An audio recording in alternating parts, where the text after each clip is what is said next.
22 minutes past the hour now. Mexico's government has launched a huge manhunt, probably too late, after the leader of one of that country's most powerful drug cartels broke out of a maximum security prison, through an elaborate escape tunnel. His name is Joaquin Guzman, but they call him El Chapo, Shorty in English. He's reportedly earned billions of dollars using bribes and murder to help traffic marijuana, cocaine, and heroin into the United States specifically, and other countries around the world as well, through his Sinaloa drug cartel.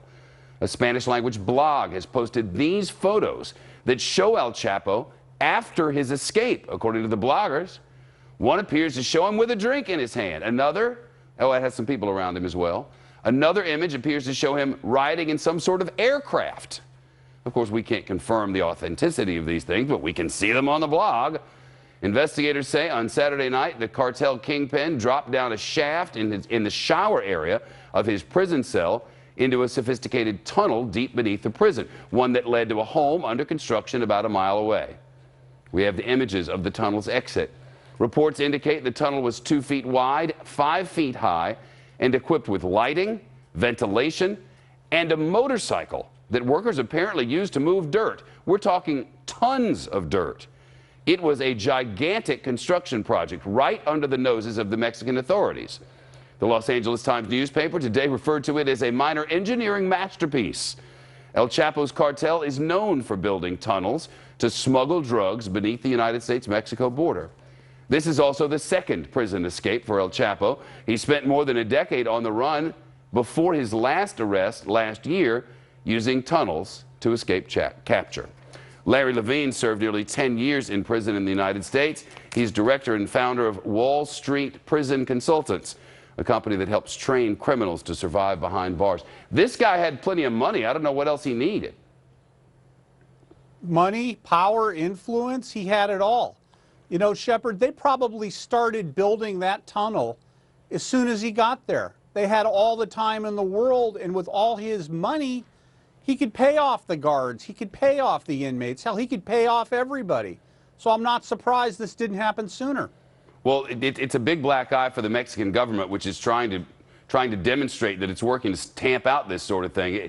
It's a bad day for them, isn't it? Well, it's embarrassing for them because they told the United States that there was no reason to extradite him, that they had him locked in a secure facility. Now that kind of counters their claims. And remember, if they catch him in the U.S., because the Mexican government has no plans to extradite him to the United States, they already made that clear.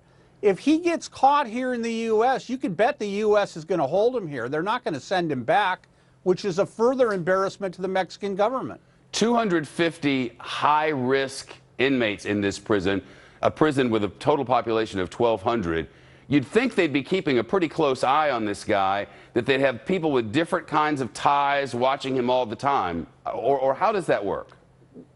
Well, in a U.S. prison, you have daily counts where they count you at your work site. They count you at your bunk. They have controlled movement where you can only move to different parts of an institution throughout the day. In a place like this where it's complete lawlessness, you know, maybe other than the daily count, nobody's counting anybody. There's no accountability in the institution, and the staff is notoriously corrupt anyway. So other than maybe cleaning up the entire Mexican prison system, the whole place has leaks. All the Mexican prisons do. I've heard your description of the inside of these prisons, what you eat and what situations are like. It doesn't sound awesome. No, not at all. Worms in the food is spoiled, the bunks are dirty. I mean, I guess the plus is that you can have conjugal visits there. You can bring in your woman and have sex with her, but in a U.S. prison, you can't do that. But this guy, El Chapo, with his money and influence, hell, maybe they brought in an RV for him. At the last institution, Shepard, he had the entire staff on his payroll. It's like all the guards were working for him. What do you figure he does now that he's out? This wasn't happening in there. Sorry, satellite delay. What do you figure he does now that he's out? Well, you know, if they're putting pictures of him up online, he's hiding, but what is he hiding in plain sight? I guess he goes to a remote island, maybe kills anybody who knows where he's at. He's a brilliant guy. Look what he put together. We're not talking about Laurel and Hardy in upstate New York traveling through the forest. This guy has money. This guy has influences. And, you know, he's broken out a second time. He's got the money to pull this off. I don't think he'll be caught for a long time. Larry Levine with us from Los Angeles. We can hope you're wrong. Thank you, sir. Nice to talk to you.